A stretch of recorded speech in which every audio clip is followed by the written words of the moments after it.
ரிஷபராசி அன்பு சொந்தங்கள் அனைவருக்கும் வணக்கங்க. காலமாட்ட ராசி சின்னமாக கொண்ட ரிஷப ராசிக்காரங்க இந்த உலகத்தில் நீங்கள் எங்கே இருந்தாலுமே சரிங்க, வளமாகவும் நலமாகவும் வாழணும்னு சொல்லி வாழ்த்துக்களை தெரிவிச்சுட்டு கடவுள்கிட்ட வேண்டிக்கிட்டு இந்த பதிவை நான் தொடங்குறேங்க. ரிஷபம் அப்படின்னாவே நிலையானது, அதாவது நிலையானதை தேடக்கூடியவங்க. பூமி போல புவிராசின்னு சொல்லும்.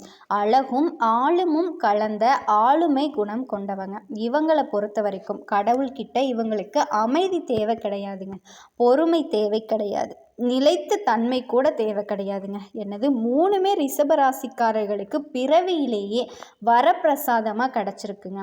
ரிஷபராசி அப்படின்னாவே காற்று வீசினாலும் சரிங்க, சமநிலை குலைக்காத மரம் போல எவ்வளவு அழுத்தம் வந்தாலும் சரி உடைஞ்சு போகாத பாறை போல. வேலைன்னு வந்துட்டா கொஞ்சம் மெதுவாக நடந்துக்குவாங்க, மெதுவாக தான் தொடங்குவாங்க. ஆனால் முடியறதுக்குள்ள அதில் தர்மம் இருக்கும், தரம் இருக்கும், நிலையான விஷயங்கள் இருக்கும், ஞானம் இருக்கும். வேற யாராலையும் செய்ய முடியாது அப்படிங்கிற உறுதியோட அந்த வேலையை செஞ்சு முடிச்சிருப்பாங்க. ரிஷபராசி வெற்றி பெறதுக்கு அவங்க ஓடணும் அப்படிங்கிற அவசியம் கிடையாதுங்க. நிதானமாக நட போட்டாலும் அதில் வெற்றி இருக்கும். ஆனால் நீ வேறமா எங்களால் அதுதான் மாற்றிக்க முடியல, மற்றவங்க எவ்வளவு சுறுசுறுப்பாக வேலை செய்கிறாங்க தெரியுமா, எடுத்தோம் கவுத்தோம் அப்படின்னு செய்கிறாங்க, சக்ஸஸ் ஆகிடுறாங்க. எங்களால் மட்டும் அந்த மாதிரி வேகமாக எந்த வேலையும் செய்ய முடியல, மெதுவாக தான் செய்ய முடியுது, நிதானமாக தான் செய்ய முடியுது, எந்த ஒரு விஷயத்தையும் சீக்கிரமாக டக்குன்னு முடிவெடுக்க முடியறதில்ல, ஏன்னா எங்களுக்கு மனசு ஒத்துக்கிறது இல்லை. இது எல்லாமே ரிஷபத்தோட இயல்புங்க. அதனால தான் உங்களை மற்றவங்க என்றைக்குமே உங்களால் பாதிக்கப்பட்டது கிடையாது, புரியுதுங்களா? ஆனால் மற்றவங்களால் நீங்கள் பாதிக்கப்பட்டீங்க, அதை நான் மறுக்கவே மாட்டேங்க. ஏன்னா மற்றவங்களினுடைய அவசர செயல்பாடுகள் ரிஷப ராசியை பாதிப்புக்கு உள்ளாக்கி இருக்குங்க. ரிஷபம் அப்படின்னாவே இவங்களுக்கு மனுஷ மக்களை விட இந்த அனிமல்ஸ் கிட்ட, அதனால் இவங்க தப்பாக நினச்சிக்காதீங்க. இவங்களுக்கு வாயில்லா ஜீவன்களை பார்த்தாலே ரொம்ப இலகன மனசுங்க. இதை வளர்க்குறதுக்கு ரொம்ப ரொம்ப ஆசைப்படுவீங்க. ஆடு மாடு கோழி கொக்கு ஏன் கிளி வரைக்கும் வளர்க்கணும் அப்படின்னு ஆசைப்படுவாங்க. இலகன மனசுக்கு எக்ஸாம்பிள் அப்படின்னா நம்ம ரிஷபராசிக்காரங்க தாங்க. ஆனால் அவங்களுக்கு யார் கொடுப்பா அப்படின்னு சொல்லிட்டு 5 அறிவு ஜீவராசிகளையும் 6 அறிவு கொண்ட மனிதர்களாக பாவிக்கக்கூடியவங்க தாங்க நம்ம ரிஷபராசிக்காரங்க. அப்போ எந்த அளவுக்கு நல்லவங்க அப்படின்னு பார்த்துக்கோங்க. சரி, இப்படிப்பட்ட ரிஷபம் நல்லா இருக்கா? சத்தியமாக இல்லைங்க. என்னம்மா நீ சத்தியமெல்லாம் பண்ணுற, நீ பக்கத்தில் இருந்து பார்த்தியா? ஆமாங்க, எத்தனையோ நெருக்கடி, யாரை நம்புறது? ஏன் இப்போ எல்லாருமே யானை இழைச்சி போயிட்டா எறும்புக்கு கொண்டாட்டம்னு சொல்கிறது போல் இப்போ சில நெருக்கடிகளால் பாதிக்கப்பட்ட உங்களுக்கு வர்றவன் போகிறவன்லாம் அட்வைஸ் பண்ணுறான், வர்றவன் போகிறவன்லாம் அடிக்கிறான், வர்றவன் போகிறவன்லாம் ஏளனமாக பேசுகிறான். இந்த நிலைமையில தான் இருக்கீங்க. இது ரிஷபம் கண்டிப்பாக உங்களால் மறுக்கவே முடியாதுங்க. ஏன் கடவுள்கிட்ட கேட்குறத வேறு யார்கிட்ட கேட்குறது? நான் ஏதாவது தப்பு பண்ணனா? எல்லாருக்கும் நல்லது தான் நினைக்கிறேன், யாரையும் ஒரு வார்த்தை கூட பேசினதில்லை. ரிஷபத்தோட குமுறல் இதுவாக தாங்க இருக்குது. ஸோ இப்படி இருக்கக்கூடிய நிலையில் சில நேரங்களில் நினச்சிருப்போம், ஒருவேளை சனி பகவான் தான் நமக்கு காரணமாக இருப்பாரோ, இப்படி கூட நினச்சிருப்போம். ஆனால் ஒரு விஷயம் தெரிஞ்சுக்கோங்க, சனி பகவான் அப்படின்னாவே நம்ம நவ கிரகங்களில் ஈஸ்வரன் பட்டம் பெற்றவர், ஈஸ்வர பகவானுக்கு நிகரானவர். அதாவது சிவபெருமானுக்கு ஏன் சனி பகவானை பொறுத்த வரைக்கும் இவரை நாங்கள் ஜோதிடத்தில் என்ன சொல்லுவோன்னா, சீர்தூக்கி பார்த்து அதுக்கேற்றது போல பலன் தரக்கூடிய நீதிமான் தாங்க. நீதிமான்னு ஜோதிடத்தில் சனி பகவானை சொல்லுவோம். நம்ம செய்யக்கூடிய நல்லதுக்கு ஏற்ற பலன்களை தீமைக்கு ஏற்றது போல பலன் தரக்கூடிய சனி பகவானினுடைய தாக்கம் அப்படிங்கிறது நம்மளை எப்படி மாற்றும் தெரியுமா? கடினமான உழைப்புக்கு சொந்தக்காரர்களாக பொறுமை கொண்டவர்களாக மாற்றிடும். பலவிதமான தொழில்களுக்கு காரண கிரகமாக இருக்கிறதுனால சனி பகவானை பொறுத்த வரைக்கும் நீதி தவறாத பண்புடையவர். ஒவ்வொரு ராசியிலையுமே 2.5 வருஷம் வாசம் செய்வாருங்க. சனி பகவான் அடுத்த ராசிக்கு போகிறதுக்குள்ள மிகப்பெரிய வாழ்க்கை பாடத்தை உங்களுக்கு கற்றுக் கொடுத்துட்றாரு, பெரிய பெரிய அனுபவத்தை கொடுத்துட்றாரு. வயசு சின்னதாகவே இருந்தாலும் சரிங்க, இவர் உங்கள் ராசியில் உட்காந்துட்டு போனதுக்கப்புறம் பல வருஷத்துக்கு பலன் சொல்லுவீங்க. நீங்கள் ஜோதிடராகவே மாறிடுவீங்க, அந்த அளவுக்கு அனுபவசாலியாக மாறிடுவீங்க.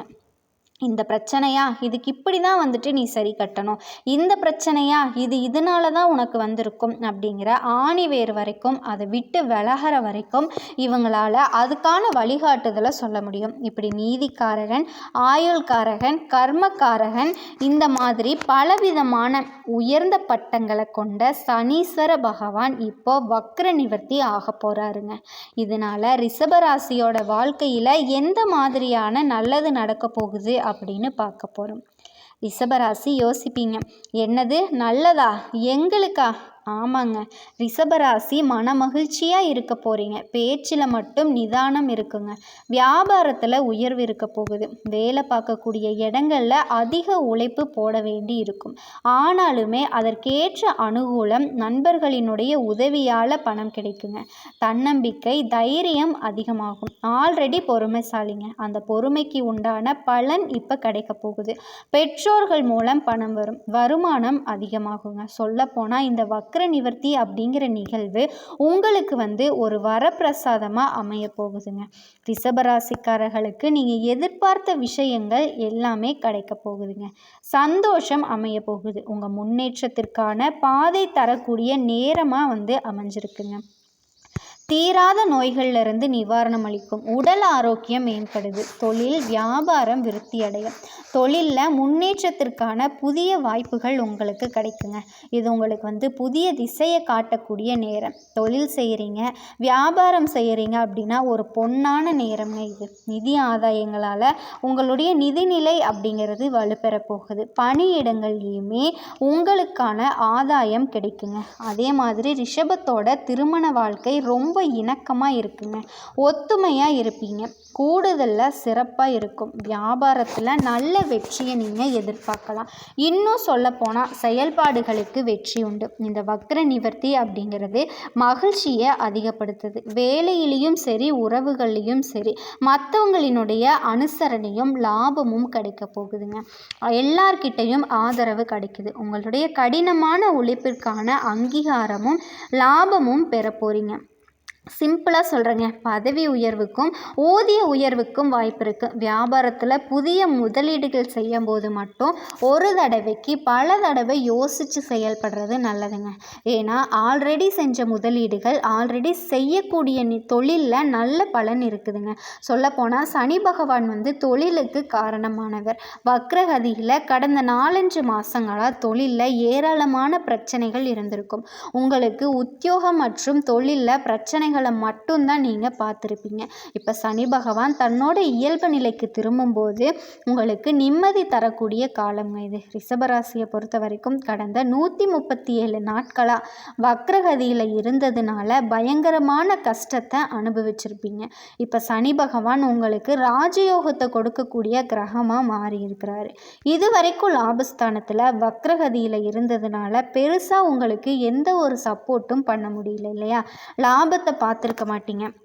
இப்போது சனி வக்ர நிவர்த்தி அடைகிறதுனால நல்ல லாபம் கிடைக்கும். தொழிலில் நீங்கள் போடக்கூடிய உழைப்புக்கு ஏற்றது போல் லாபத்தை அடையக்கூடிய காலகட்டங்க. முதல்ல பாதிப்புகள் நீங்குது. தொழிலில் இதுவரைக்கும் இருந்து வந்த பாதிப்புகள் எல்லாமே நீங்குதுங்க. குருவோட நட்சத்திரத்தில் சனியினுடைய பயணம் இருக்கிறதுனால தொழிலில் இருந்து வந்த பிரச்சனைகள், பாதிப்பு, தேக்க நிலை எல்லாமே பரிபூர்ணமாக நீங்குதுங்க. இனி உங்களுக்கு குழந்தை பாக்கியமும் கிடைக்கும். எந்த வகை இடைஞ்சல் இருந்தாலும் சரிங்க, அது எல்லாமே இப்போ சரியாயிரும். பொருளாதாரத்தில் முன்னேற்றம் காண்பீங்க. தொழிலில் இருந்து வந்த அந்த மந்த நிலை மாறுது. அடுத்தடுத்த அதிர்ஷ்டம் உங்களுக்கு வேலை செய்ய போகுது. யோகாதிபதி லாபஸ்தானத்தில் இருக்கிறது இதுவரைக்கும் எதுவுமே பெருசாக இல்லையேன்னு சொல்லிக்கிட்டு இருந்த நீங்கள் இனி அடுத்தடுத்து நல்ல விஷயங்கள் எல்லாமே சீக்கிரமாக நடக்க போகுது. ரிஷபராசி அன்பு சொந்தங்கள் அனைவருக்கும் வணக்கங்க. தாய் சொல்ல தட்டாதவங்க, பூமி தாயை போல நிலச்ச மனம் கொண்டவங்க, தமிழில் சொன்னால் புலவர் ராசின்னு சொல்லுங்க.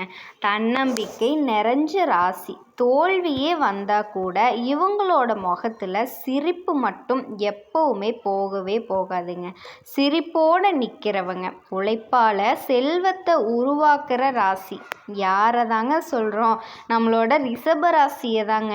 கடினமான உழைப்புக்கு சொந்தக்காரங்க. எவ்வளவு கஷ்டம் வந்தாலும் தன்னோட கஷ்டத்துக்கும் நஷ்டத்துக்கும் யாரையுமே யாரையுமே குறை சொல்ல மாட்டாங்க. நான் இனி கஷ்டப்படுறேன்னா அது என்னோட பொறுப்பு தான்ப்பா அப்படின்னு சொல்லக்கூடியவங்க. ஒரு நாளும் மற்றவங்களோட வளர்ச்சியை பார்த்து பொறாமப்படாதவங்க. தன்னோட வளர்ச்சியை கூட மற்றவங்களுக்காக விட்டு கொடுக்கக்கூடியவங்க. ரிஷபராசியோடைய வாழ்க்கையில் இப்போ இந்த பதிவு உங்களுக்கு எதனால் தெய்வீக ஒளியால் உங்கள் வாழ்க்கை பிரகாசிக்க போகுது அப்படிங்கிற விஷயத்தை தெளிவுபடுத்தக்கூடிய பதிவாக தாங்க இருக்க போகுது. அது ஒரு யோகங்க. அரிதான யோகம் ஒன்று உங்களுக்கு உருவாக போகுதுங்க. அதுதாங்க லக்ஷ்மி நாராயண யோகம். குரு வக்ரமடைஞ்சு மிதுன ராசியில் பயணம் செய்கிறதால ரிஷப ராசிக்காரர்களுக்கு செல்வம் ப்ளஸ் காப்பு ப்ளஸ் உயர்வு மூன்றுமே ஒன்றாக சேரப்போகுதுங்க. அதிர்ஷ்ட நேரம் தொடங்க போகுது. இந்த லக்ஷ்மி நாராயண யோகம் அப்படிங்கிறத லக்ஷ்மி தேவருடைய செல்வ சக்தி, நாராயணனின் காப்பு சக்தி, இந்த ரெண்டுமே ஒரே சமயத்தில் செயல்படக்கூடிய சக்தி வாய்ந்த யோகம் இந்த யோகங்க. இது ஒரு ராசியை தொடுது அப்படின்னா அவங்களுக்கு கடன் தீரும், கையில் பணம் பெருகும், வீட்டில் அமைதி வரும், தொழில் வளர்ச்சி பெறுங்க, குடும்பத்தில் மகிழ்ச்சி தங்கும், ஆரோக்கியத்தில் மேம்பாடு வரும், வாழ்க்கையே அழகான பாதையை நோக்கி பயணிக்குங்க. ஸோ இப்போ இந்த ரிஷப ராசிக்காரர்களுக்கு இந்த யோகம் வந்திருக்கு இல்லையா, இது செல்வத்தை இரட்டிப்பாகும், சக்தியால் செயல்பட போகுதுங்க. இன்னும் கொஞ்சம் சிறப்பாக சொன்னால் லக்ஷ்மி நாராயண யோகம் பெறக்கூடிய ரிஷப ராசி பணமழை கொட்ட போகுதுங்க. இந்த வருஷத்தோட கடைசி மாதமான இப்போ ரிஷப ராசிக்காரர்களுக்கு அதிர்ஷ்டம் இந்த தெய்வ ரூபத்தில் வந்திருக்குங்க. குரு வக்ரமடைஞ்சு மிதுன ராசியில் இருக்கார். அடுத்த 3 மாதத்துக்கு வக்ரத்தில் தாங்க போவார். விருச்சிக ராசியில் புதனும் சுக்கிரனும் இணையறதால இந்த யோகம் உருவாகி இருக்கு. இது ரிஷப ராசிக்காரர்களுக்கு யோகமான காலகட்டமாக இருக்க போகுதுங்க. லக்ஷ்மி நாராயண யோகத்தால் அதிர்ஷ்டம் பெற போகிறீங்க. திருமணம் தொடர்பான விஷயங்களில் நன்மைகள் உண்டாகும், குழந்தை பாக்கியம் கிடைக்குங்க. ஆவணங்களை முடிக்கிறது, கையெழுத்து போடுறது, வராத பணம் சேர்றது, கோர்ட்டு கேஸு வழக்குகள் உங்களுக்கு சாதகமாக முடியுதுங்க. மற்றவங்க கொடுக்க வேண்டிய பணம் எல்லாம் இப்போ உங்களுக்கு கிடைக்கக்கூடிய யோகம் இருக்குங்க. எத்தனை பேர் காசு வாங்கிட்டு இன்னைக்கு நாளைக்குன்னு சொல்லியிருப்பாங்கள்ல, கொடுக்கவே முடியாது அப்படின்னு உங்களை ஏமாற்றியிருப்பாங்க. ஆனால் இப்போ உங்களோட முயற்சியின் காரணமாக, இந்த யோகத்தின் அமைப்பின் காரணமாக உங்களுக்கு கிரக நிலைகளும் சப்போர்ட்டிவாக இருக்குங்க. இதனால் அவங்களே பணத்தை திருப்பி கொடுத்துருவாங்க. செழிப்பாக இருக்க போகிற காலகட்டம். குரு வக்கரமாக தனவாக்கு குடும்பஸ்தானத்தில் இருக்கிறது ரிஷப ராசிக்காரர்களுக்கு காசு பணத்துக்கு பிரச்சனையே இருக்காதுங்க. அஷ்டமஸ்தானத்தில் அமர்ந்திருக்கக்கூடிய சூரியன், செவ்வாய், சனியோட பார்வையினால் அமர்ந்திருக்கிறதுனால வண்டி வாகன பயணங்களின் போது மட்டும் ரொம்பவே கவனமாக இருக்கணுங்க. தந்தையாரினுடைய ஆரோக்கியத்தில் கவனம் செலுத்தணும். இதை தாண்டி இரவு நேரங்களில் பயணம் பண்ணாதீங்க. சின்னதாக ஏதாவது ஒரு அறுவை சிகிச்சை செய்கிறதுக்கு வாய்ப்பு இருக்குது. கல்லீரல், மண்ணீரல் பாதிப்புகள் ஏற்படுங்க. தந்தையோட ஆரோக்கியத்தில் ரொம்ப ரொம்ப ரொம்ப கவனம் தேவைங்க. கணவனாக இருந்தால் மனைவியோட ஆரோக்கியத்துலேயும், மனைவியாக இருந்தால் கணவரினுடைய ஆரோக்கியத்துலேயும் கவனம் தேவைங்க. இந்த பல் கட்டுறது, அறுவை சிகிச்சை, இந்த போன்ற காரியங்கள் எல்லாமே வரும். ஸோ பணத்துக்கு குறைவில்லை, ஆனால் ஆரோக்கியத்தில் கொஞ்சம் உஷாராக இருக்கணுங்க. மற்றபடி ரிஷப ராசிக்கு நேரடியாக சுப கிரகங்களினுடைய பார்வை இருக்குங்க. உங்களுக்கு நிச்சயமாக நல்ல விஷயங்கள் நடக்கும். குடும்பத்தில் மகிழ்ச்சி பெருகும். கணவன் மனைவிக்கிடையே அந்யோன்யம் பெருகுங்க. அடகு வச்ச தங்க நகையை மீட்டெடுப்பீங்க. எடுத்த வேலைகளை, எடுத்த காரியங்களை பொறுமையாகவும் சந்தோஷமாகவும் செய்கிறதுனால வெற்றிகள் குவியும். பெண்களுக்கெல்லாம் யோகமான காலகட்டமாக இருக்க போகுதுங்க. வியாபாரிகளுக்கு எல்லாமே நிறைய பேருக்கு அதிர்ஷ்டம் ஏற்படும். படிக்கக்கூடிய மாணவ மாணவிகள் படிப்பில் கவனமாக இருக்கிறது நல்லது. ஆரோக்கியத்தை பொறுத்த வரைக்கும் கண்கள் பாதிப்பு, நரம்புகளில் பாதிப்பு வர்றதுக்கு வாய்ப்பு இருக்குது.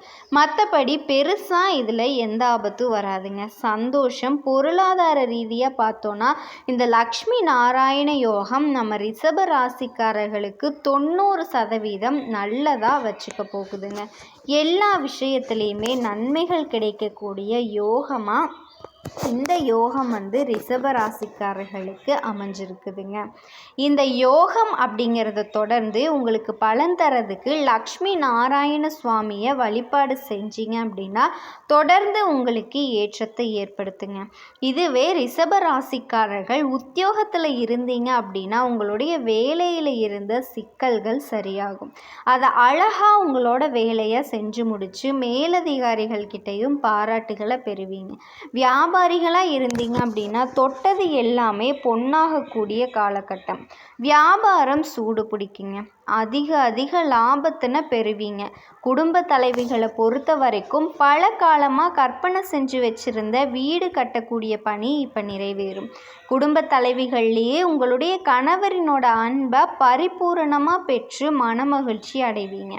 கலைஞர்களுக்கு பல காலமாக பட வாய்ப்புக்காக அலைஞ்சு திரிஞ்சிங்க இல்லையா, அதன் வெளிப்பாடு இப்போ நல்ல கதாபாத்திரம் கிடைக்கும். படிக்கக்கூடிய மாணவ மாணவியர்களுக்கு சக மாணவர்களினுடைய ஒத்துழைப்பு இருக்குங்க. யார்கிட்டையுமே தேவையற்ற சண்டை சச்சரவுகள் எல்லாம் ஈடுபட வேணாம். படிப்பில் மட்டும் கவனம் செலுத்துங்க, ரொம்ப நல்லதுங்க.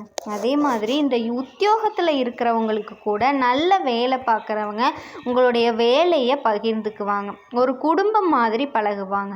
ரிஷபராசியை பொறுத்த வரைக்கும் கார்த்திகை 2ஆம் பாதம், 3ஆம் பாதம், 4ஆம் பாதம், ரோஹிணி நட்சத்திரம், மிருகசீட நட்சத்திரம், 1ஆம் பாதம், 2ஆம் பாதம்.